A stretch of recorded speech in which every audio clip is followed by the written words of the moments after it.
우리 집 강아지가 다리가 아픈데 초기에 내가 몰라서 나중에 심해지고 나서야 병원에 달려갔던 경험 있으신가요? 그만큼 우리는 강아지가 아픈 걸 눈치채지 못할 때가 많아요. 강아지는 야생동물의 본능을 지니고 있어서 통증이나 불편함을 느껴도 이를 숨기려고 한대요. 게다가 강아지는 사람보다 통증을 좀 적게 느끼기도 하고 털에 가려져서 안 보이는 경우도 많은 것 같아요. 정말 많은 강아지들이 앓고 있다는 슬개골탈구. 슬개골탈구가 있을 때 집에서 쉽게 알 수 있는 강아지들이 보이는 행동 10가지를 알려드릴게요. 슬개골탈구로 통증이 있는 아이들의 경우 보호자와 강아지가 같은 방향을 보게 하고 강아지의 엉덩이에서 뒷다리 부분까지 만져보면 통증이 있는 경우에는 강아지들이 싫어할 거예요. 정도가 심한 경우는 으르렁거린다거나 물려고 하는 경우도 있습니다. 저희 강아지의 경우 다리를 들고 다닌 적이 있었는데 그때 그 다리를 만져보려고 하면 아픈지 손을 물려고 하더라고요. 그래서 많이 아프구나 했던 경험이 있습니다. 이처럼 슬개골탈구로 통증이 생기면 강아지들이 그 부분을 만지는 것을 피하는 경향이 있습니다. 강아지들이 슬개골탈구가 있으면 미끄러운 바닥에서 잘 걷지 않으려고 하더라고요. 저희 집 아토미는 뒷다리 양쪽 다 슬개골탈구 2기 진단을 받았는데 집이나 산책할 때는 정말 잘 돌아다니다가도 특정 장소에만 가면 걷지를 않으려고 하더라고요. 그냥 얼음 자세로 서 있어요. 특정 장소에 있었던 그 바닥이 미끄러워서 걷기 싫어하는 거였는데 미끄러운 바닥에서는 걷기가 좀 불편한 것 같았어요. 이럴 때는 불러도 오지 않고 불쌍한 표정을 하고 쳐다보더라고요. 강아지들이 미끄러운 바닥을 의도적으로 피하거나 바닥이 미끄럽다고 느껴지면 살살 천천히 걷는 경우에 슬개골탈구를 의심해 볼 수 있어요. 잘 걷는 것 같다가 갑자기 일시정지를 한 것처럼 딱 한 자리에 주춤하고 멈췄다가 다시 걷기를 반복하거나 하는 증상을 말해요. 이럴 때는 관찰해보면 한쪽 다리를 들고 다닌다거나 절뚝거릴 때가 많더라고요.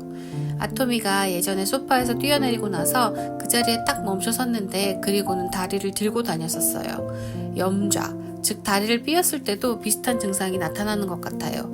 슬개골탈구가 있는 아이들에게도 이런 증상이 나타날 수 있으니 잘 관찰해 주시면 좋을 것 같아요. 아지와 아토미는 산책이라고 하면 정신을 못 차릴 정도로 좋아해요. 장난감을 가지고 노는 것도 정말 좋아하고요. 그런데 다리가 아프면 나가자고 해도 반응이 없고 장난감을 던져도 물어오지 않아요. 산책 갈 때 옷만 갈아입어도 좋아서 뱅뱅 돌고 난리인 아이들인데 산책이나 놀이를 하자고 해도 별 반응이 없다면 슬개골탈구를 생각해 볼 수 있어요. 우리 아이들이 하루 동안 평소에 얼마나 활동하는지, 어떤 상황에서 어떻게 행동하는지는 보호자가 제일 잘 알죠. 그런데 만약 그런 강아지가 평소와 다르게 한자리에 너무 오래 가만히 있는다던가, 불러도 쳐다만 보고 오지 않는다던가, 기운이 없어 한다던가 한다면 다리에 통증이 있어서 그럴 수 있어요. 슬개골탈구로 인한 통증에도 나타날 수 있는 증상입니다. 슬개골탈구로 인해 다리에 통증이 있으면 평소에 잘 사용하던 계단 오르내리기를 하지 않을 거예요. 계단을 올라가려고 하다가도 계단 앞에서 주저하는 모습을 보인다거나 반대로 계단에서 내려오려고 할 때 주춤되는 모습을 보일 수 있어요. 평소에 잘 뛰어 오르내리던 침대나 계단을 올라가지 않으려고 하는 것도 마찬가지예요. 평소와 다른 건 어디가 안 좋다는 신호이니 우리 아이가 잘 올라가던 곳에 올라가려고 하지 않는지를 가끔씩 살펴주세요.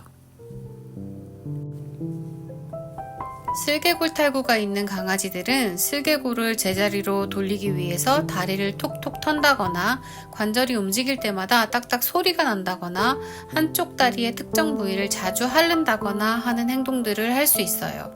이럴 때도 다리가 불편하구나 알아채 주시면 됩니다. 강아지의 발톱을 보고도 이 질환을 의심해 볼 수 있는데, 산책을 하고 나면 발을 닦아줄 때 발톱을 보잖아요. 어떤 특정 발가락이나 발톱에만 치우쳐서 짧게 갈렸다거나 아니면 너무 길게 있다거나 하는 모습이 보일 거예요. 발톱은 바닥에 긁혀서 일정하게 달아야 하는데, 강아지가 다리에 일정하게 힘을 주지 않으면 닳는 부위가 다 제각각이겠죠. 강아지가 슬개골 탈구 등으로 다리가 아파서 의도적으로 다리에 힘을 다르게 주는구나 생각하시면 됩니다. 강아지들이 갑작스러운 자세의 변화를 피하려고 한다거나 앉거나 일어서기를 불편해한다거나 편한 자세를 유지하고 움직이려고 하지 않는다거나 하는 행동들도 보일 수 있습니다. 앉거나 엎드리는 자세가 부자연스럽고 한쪽 다리를 몸쪽으로 완전히 구부리거나 다리를 옆으로 빼면서 앉는 비대칭적인 자세를 보일 때 슬개골 탈구를 의심해 볼 수 있습니다. 이렇게 슬개골 탈구가 있는 강아지가 나타낼 수 있는 증상에 대해 알아봤는데요.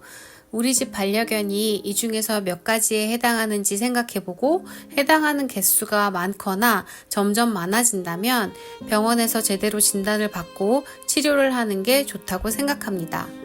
강아지의 무릎은 삶의 질을 결정하는 중요한 관절이니까 우리 강아지들이 보내는 신호를 잘 알아채서 강아지들이 오랫동안 뛰어놀 수 있었으면 좋겠어요.